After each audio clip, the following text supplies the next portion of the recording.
నిర్గమకాండము 30వ అధ్యాయము. మరియు ధూపము వేయుటకు నీవొక వేదికను చేయవలెను, తుమ్మకరతో దాని చేయవలెను. దాని పొడుగు 1 మూర, దాని వెడల్పు 1 మూర, అది చచ్చౌకముగా నుండవలెను. దాని ఎత్తు 2 మూరలు, దాని కొమ్ములు దానితో ఏకాండమై ఉండవలెను. దాని పైభాగమునకును దాని 4 ప్రక్కలకును దాని కొమ్ములకును మేలిమి బంగారు రేకులు పొదిగించి దానికి చుట్టూ బంగారు జవను చేయవలెను.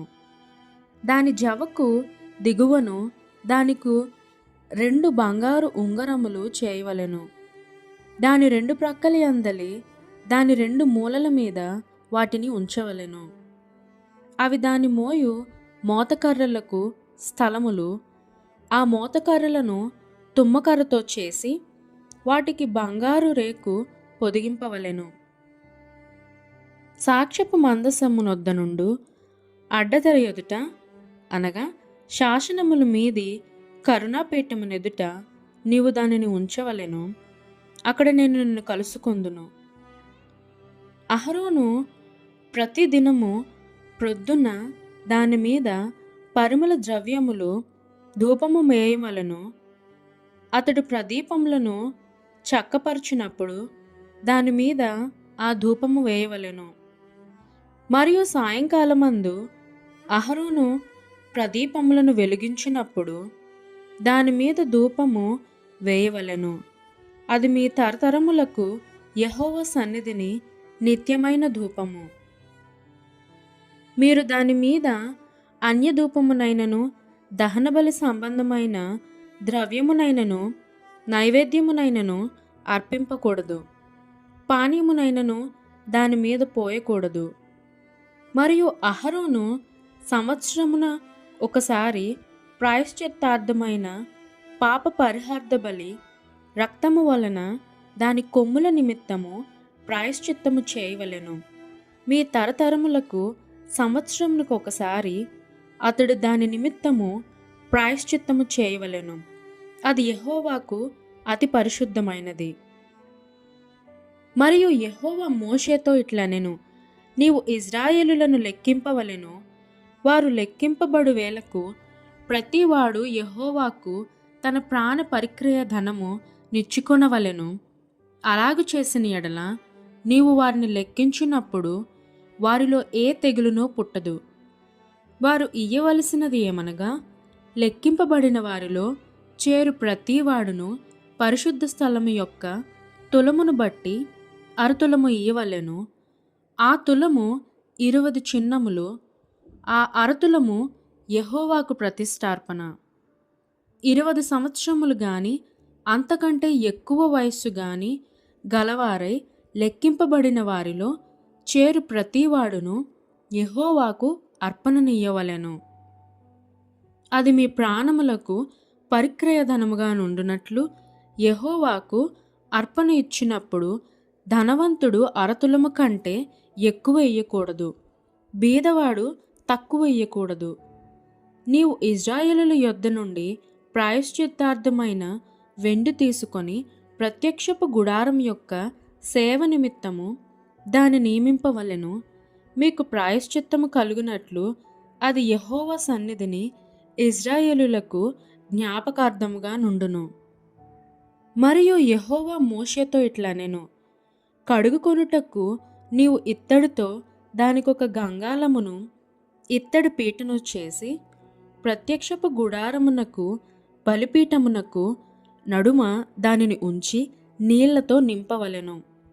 ఆ నీళ్లతో అహరోనును అతని కుమారులను తమ చేతులను కాళ్లను కడుగుకొనవలెను. వారు ప్రత్యక్షపు గుడారములోనికి వెళ్ళినప్పుడును సేవ చేసి యెహోవాకు హోమధూపమును అర్పించుటకు బలిపీఠమునొద్దకు వచ్చినప్పుడును తాము చావకయుండునట్లు నీళ్లతో కడుగుకొనవలెను. తాము చావకయుండునట్లు తమ చేతులను కాళ్లను కడుక్కొనవలెను. అది వారికి, అనగా అతనికిని అతని సంతతికిని వారి తరతరములకు నిత్యమైన కట్టడగా నుండును.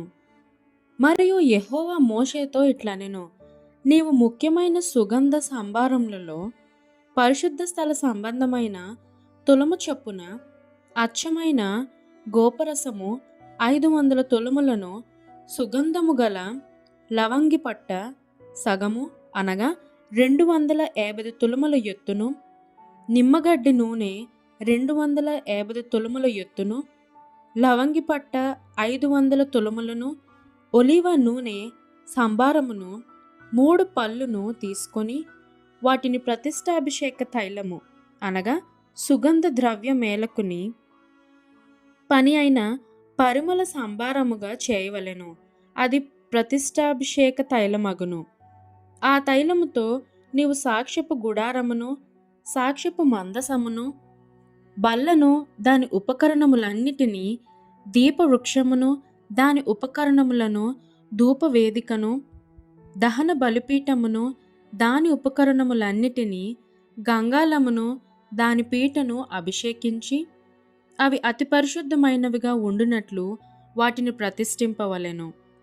వాటిని తగులు ప్రతి వస్తువు ప్రతిష్ఠితమగును. మరియు అహరోనును అతని కుమారులను నాకు యాజకులై ఉండునట్లు నీవు వారిని అభిషేకించి ప్రతిష్ఠింపవలెను. మరియు నీవు ఇశ్రాయేలీయులతో, ఇది మీ తరతరములకు నాకు ప్రతిష్టాభిషేక తైలమై ఉండవలెను. దానిని నర శరీరము మీద పోయకూడదు. దాని మేళనము చొప్పున దాని వంటి దేనినైనను చేయకూడదు. అది ప్రతిష్ఠితమైనది, అది మీకు ప్రతిష్ఠితమైనదిగా నుండవలెను.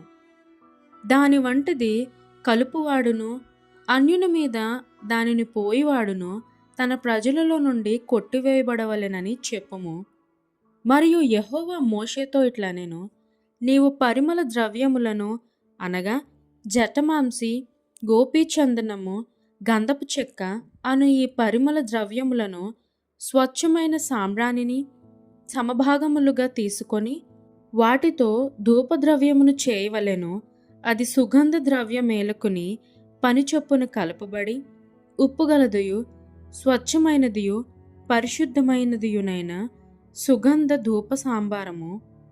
దానిలో కొంచెము పొడి చేసి నేను నిన్ను కలుసుకొను ప్రత్యక్షపు గుడారములోని సాక్ష్యపు మందసమునెదుట దాని నుంచవలెను. అది మీకు అతి పరిశుద్ధముగా ఉండవలెను. నీవు చేయవలసిన ఆ ధూపద్రవ్యమును దాని మేళనము చొప్పున మీ నిమిత్తము మీరు చేసుకొనకూడదు. అది యెహోవాకు ప్రతిష్టమైనదిగా ఎంచవలెను. దాని వాసన చూచుటకు దాని వంటిది చేయువాడు తన ప్రజలలో నుండి కొట్టివేయబడును.